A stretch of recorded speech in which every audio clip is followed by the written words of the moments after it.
let's open with a song by Alan. You wanna? Okay. Alan, she says she wants to open with a song by you. I got to introduce them. I don't even know who's there right yet, but why don't you? I'll introduce you. You introduce the people you're with, and then we'll have Alan play a song. How's that? Okay. Oh, we're live. Okay. This is our last live interview of the night, and so we absolutely saved the most amazing people struggling with homelessness for the last. Matthew's here. Matthew has been an intrepid host the whole night, and he's hung on to meet the amazing Melissa Crick, the president of the Paradise United School District's school board, where every single child is homeless thanks to PG&E and the campfire. Melissa, welcome to our little broadcast here, our little webcast. Melissa, real quick, you're in kind of a well where there used to be a home. Tell us where you are first. I am. So this is PK's property, and I'm going to go this way and give you a quick little shot. So if you look here, you can kind of see it used to be her basement. So her home's here, and then if you span around, you can see that now it's just empty property with debris. Right. And you can see that when you do the long shot like that, you can see where there are a few trees left, but that was the Sierra Nevada mountains. It was just, not many and not too livable. And they're all burnt. What's left is very burnt. Yeah. So we have, I'm trying to get this to work. We have a campfire here, which is where PK does all of her cooking when she's here. And then in a distance over there, you can see the tent. Yes. Okay. So the folks that live there have been waiting forever to get settlements, to fight with. Some had insurance, some didn't.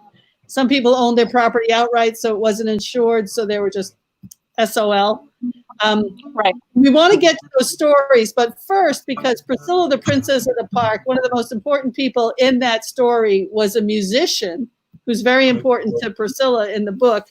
We want to meet Alan Rigg, the musician of Paradise. Hey, Alan.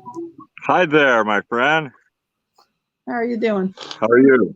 So Alan is one of our local musical legends. Everybody knows his name and loves him dearly locally. And Alan has I have a new book coming out, the Left Out Again Still, The State of Homelessness in the United States 15 years later. And Alan's chapter is just so amazing because he's such a marvelous man and his story was so absolutely tragic, unbelievable. And yet you're a happy, smiling, wonderful man who's just muddling through it all. Yes, indeed. I'm good at muddling. What are you playing for us tonight? Oh, I don't know.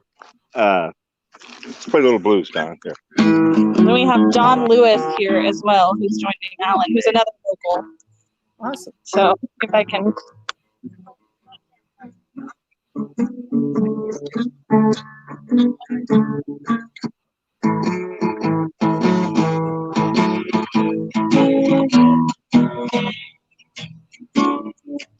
Move a little closer, Melissa.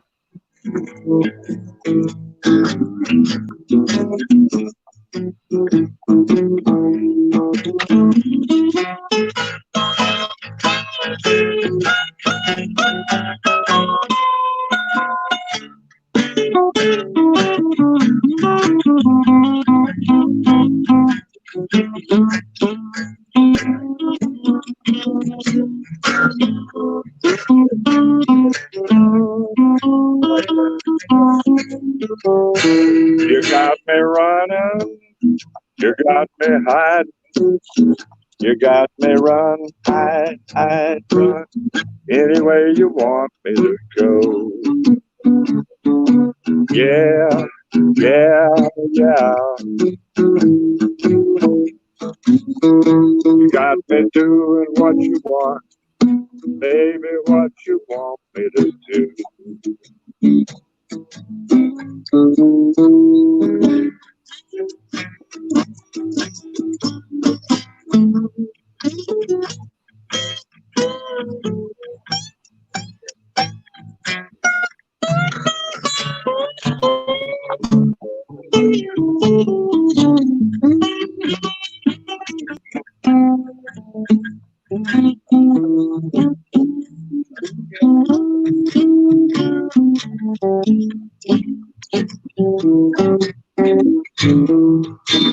going up.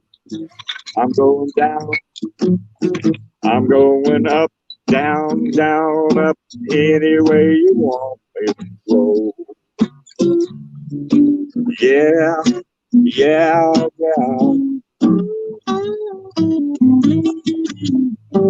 Got me doing what you want, baby, what you want me to do.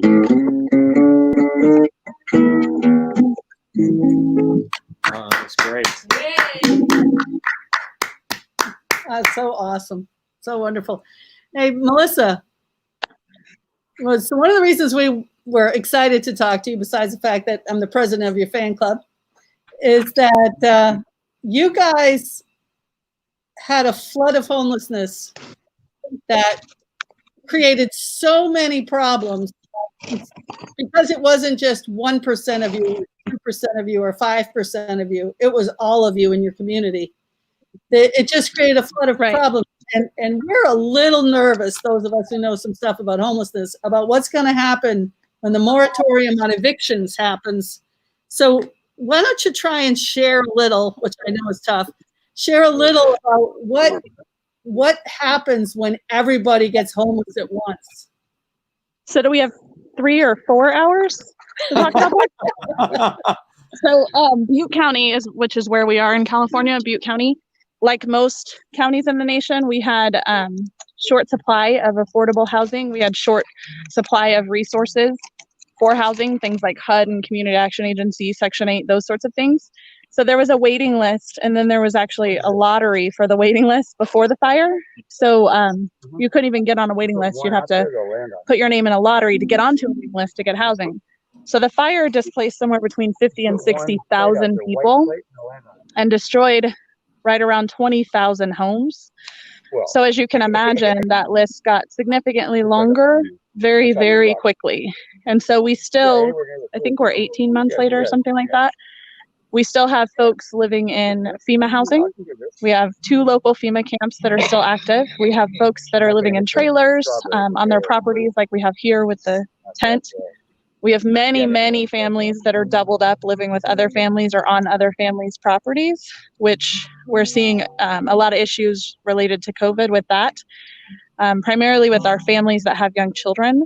They're staying with either family or family friends or whatever that may look like. And as you can imagine, sharing a household when everybody's going to school and work all day looks a lot different than sharing a household when everybody is quarantined.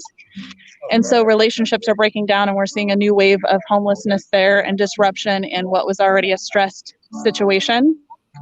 And then we saw a wave of homelessness related to an increase in our local housing or local property market, because right after the fire, anything that survived the fire in the surrounding area, the prices for homes went through the roof. So what we saw was that renters, people that had rental properties, were ejecting their renters to sell their rental properties for 2 and 3 times market value. And so we had a lot of disruption there as well. And the market has come back down a bit, but now we're seeing another spike. And so we're seeing some of that again. So we estimate that we still have well above 10,000 homeless people directly impacted by the fire. And so the resources are beyond stretched in this area. And we have, I believe as of yesterday, 287 homes rebuilt of the approximately 20,000. So we desperately need housing in this county, in this town, in the town of Paradise, in Magalia, which is the neighboring town that also burned, in Concow, all of those areas. I'm really good at math, and that's 1%. 18 months later, 1% of your homes are back. 1%. And we are going to have to face the situation before us with same deal. You know, they're going to evict all these low income, especially low income people who can't make their rent payments.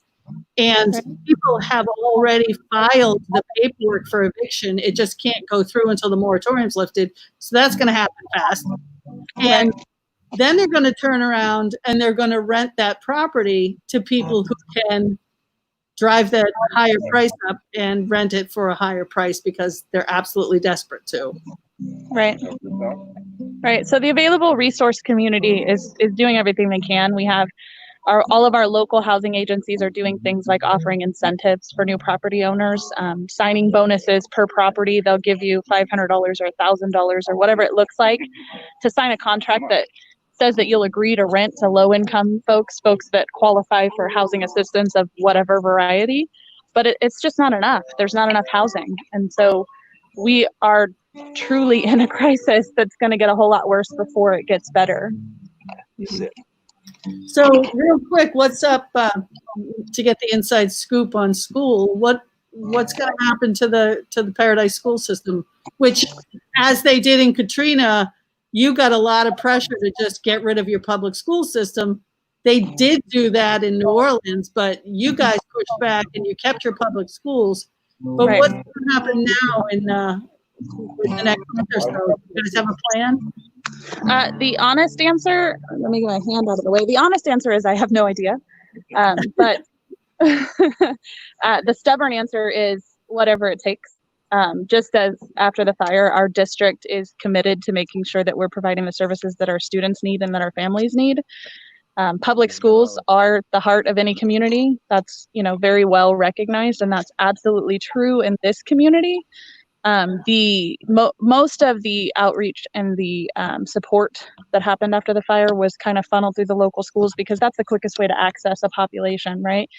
So we had massive meetups and donation giveaways and things like that. And we've been sharing resources out as a district from day one to try to get information out to our parents and our kids so that they know what's available and what's happening. And that'll continue to happen. The continued instability of the housing market is particularly troublesome for the district for a number of reasons. Obviously, ADA, which is average daily attendance, it's how we count our per student numbers in the district. That's a concern for us because we have many families that are committed to returning to this community. Most families here are generational. Their parents and grandparents went to the high school here, the one high school in Paradise.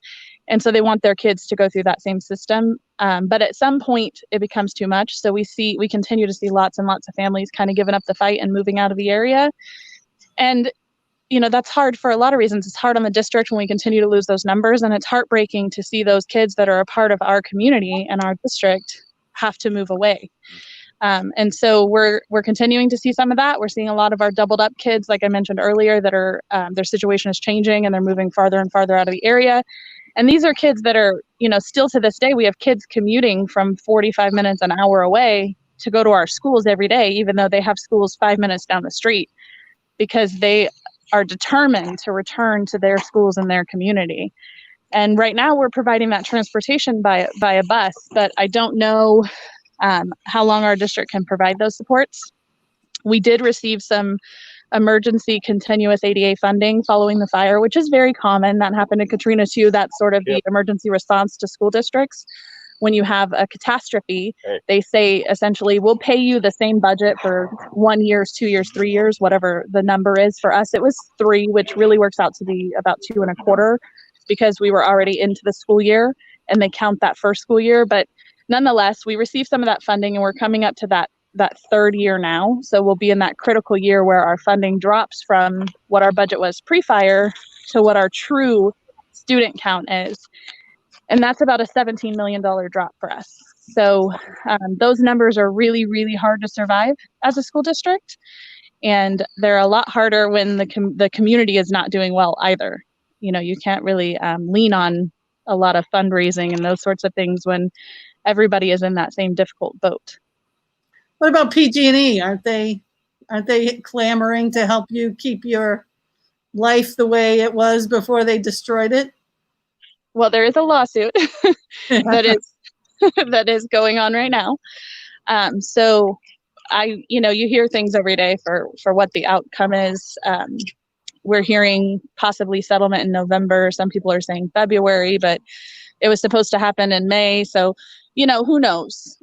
So for right now, we're not counting on anything that's not in the bank. So hopefully those funds come in. That would be phenomenal if we got some funds from that, both the community, the district, the people that are here tonight. that would be phenomenal. But I think we're just kind of trying to plan for the worst and hope for the best, right?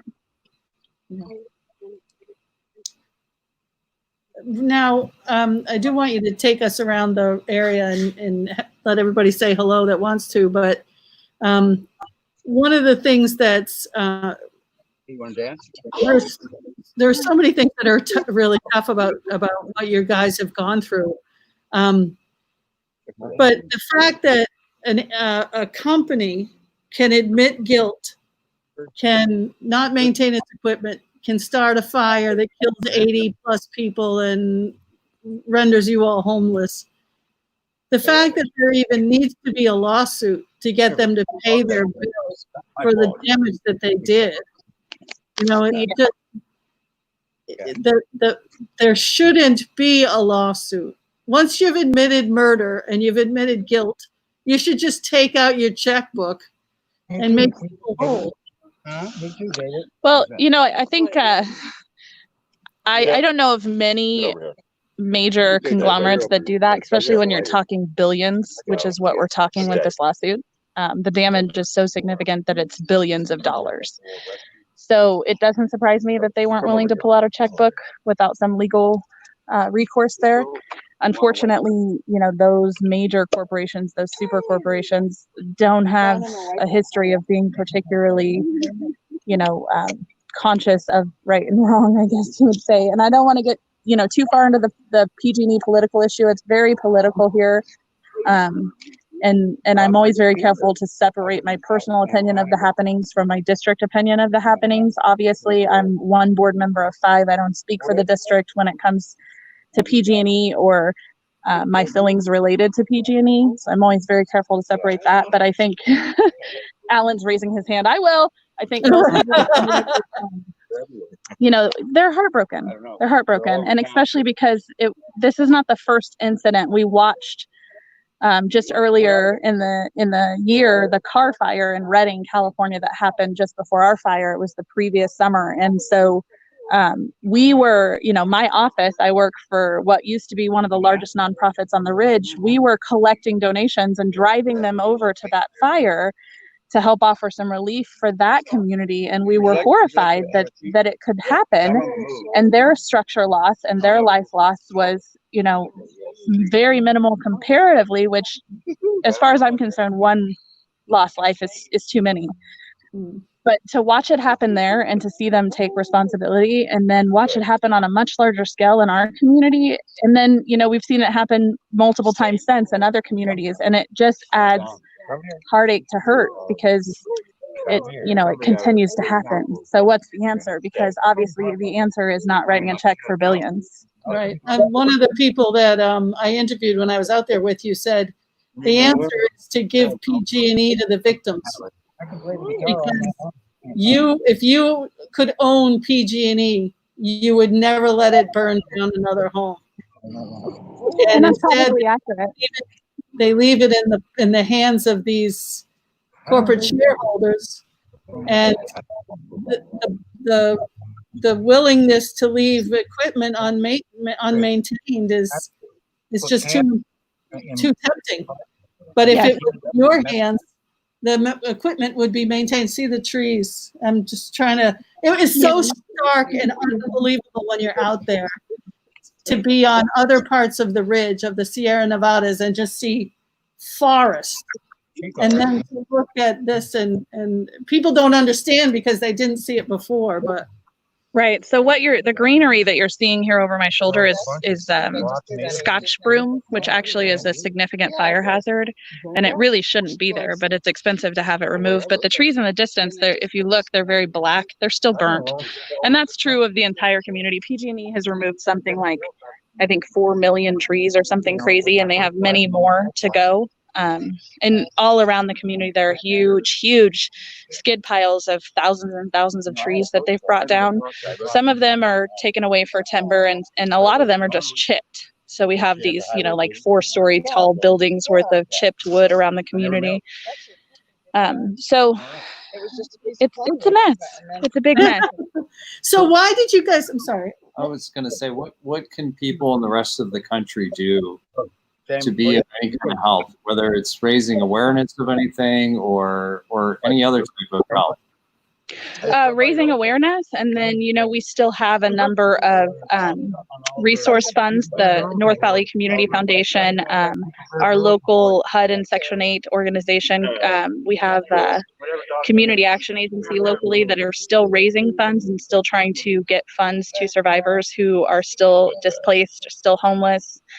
We still have a number of non-official camps, people living at local churches and what used to be RV parks, things like that. So we need help with housing, and I don't know what the answer to that is. We have groups that come out and build tiny houses. That's been phenomenal. If we can give a house to a single family, in my opinion, that makes a huge difference in the problem, even if it's only one family or two families. If people want to volunteer for Habitat for Humanity locally or send funds locally to build homes, we need housing. And that's such a hard thing because the rest of the country needs housing, right? We're not alone in that. We're just magnified in that. Are you still looking for some big fat cat to come out there and build you some workforce housing? Remember, Absolutely. Absolutely. And that agenda I've been pushing personally because there's tons of grant funding and things like that for low income housing. But the problem is you need your shared startup funds. And most of the wealthy people that I've met don't have an interest in investing in low income housing. So if you know a couple billionaires that want to kick a project off, I've already written the proposal. I know all the locals. We can make it happen. Well, I think some billionaire watching right now should give me a call and I'll give him your phone number. Yeah, And listen, 530-1377. Okay, so give us and one last question. Why, when I told you we were doing this, and you guys have been through so much, and I was talking about worrying about people losing their right to vote and worrying about people losing their home when they get evicted, and you said, we'll sleep out with you. Why did you do that? No, you're not going to go bad. I won't spray the food. I lost you a little bit there, but it sounded like you asked why did we choose to participate? Yes. Because we are still trying to raise awareness, and me especially, I'm pretty heavily involved in a lot of the local nonprofit efforts. So there's an organization called Campfire Long-Term Recovery, which has essentially created an umbrella group to all of our local resources. And so they meet about every 2 weeks to discuss what they call their long-term recovery or their unmet needs council, which is essentially the people that they don't have an answer for. So they don't qualify for HUD housing, or they can't make the list for some reason, or they were uninsured or underinsured, or many reasons. And so I personally am still trying to get attention and some support for those organizations, because it affects every population in our community at this point, which is something that we don't typically see. In every community you have your at-risk populations. And I've been in the world of outreach and resource my entire life. I grew up, very, very poor child. And I grew up utilizing those resources. And as an adult, I made it a point to give back what I could. And so I've never, ever experienced, in all the places I've lived across the country and all the communities and all the crisis, I've never experienced anything like this, where you have portions of every population, every demographic that are affected and that are so critically affected by a catastrophe, which is kind of where we are. Well, thank you, Melissa. Yeah, You're amazing. Thank you very much. Okay, Yeah, so walk us through the crowd, and then we'll let you get on with your campfire. Okay, sounds good. PK's got a fondue on the fire here, so Oh, nice. so we'll go back to Alan. We'll start with Alan. So, want to introduce? Hi. Hey, how you doing? Alan is a survivor. He had a home in New Orleans when Katrina hit Oh, wow. and relocated to Paradise. Oh, my gosh. Yeah, so I met Alan, gosh, what, 15 years ago almost? Landed here from New Orleans. Yeah, There's people in that. shortly after we were neighbors. Yeah. And so, like you mentioned, he was a survivor, came out here, wound up in a teeny tiny very top of what we call our ridge community, our mountain ridge community. Moved into Paradise and was doing incredibly well. He was playing a lot of our local venues. He did our Thursday night music in the park, farmers market, of local events. And was really well settled and happy. And then, you know, he, like everybody else, lost everything in the fire. Mm. But like you mentioned, Music, he's, you know, trucking right along. It's not the first time, and he's a survivor.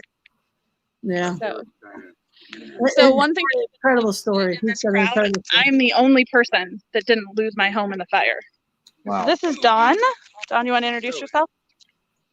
Hello, my name is Don Clark. I live in Paradise off of Pence Road. And you lost your home as well? Yes, I did. Yeah. So Dawn's rebuilding. Yes, we're planning on getting a modular home. And right now, are you on your property? Yes, I am. I'm living in a trailer, a 27-foot trailer.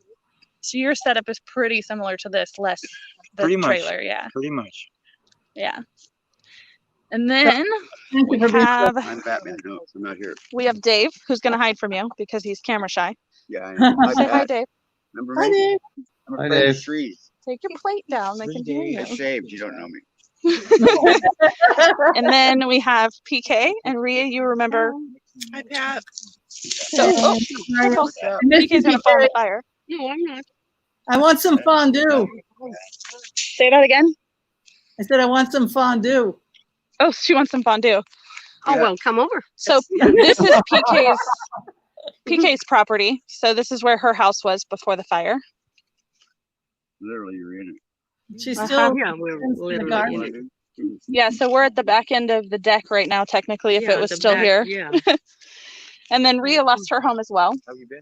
And so she has since You're built, waiting for an answer. say hello. Oh, I'm okay. Hi. Hi, Pat. Hey, how are I'm you? here. We're having fondue and beer. So she has since built a Wow, tiny you're home, weird. and she's living in Paradise in a tiny home. Nice. Right. Which I hope I get to stay in.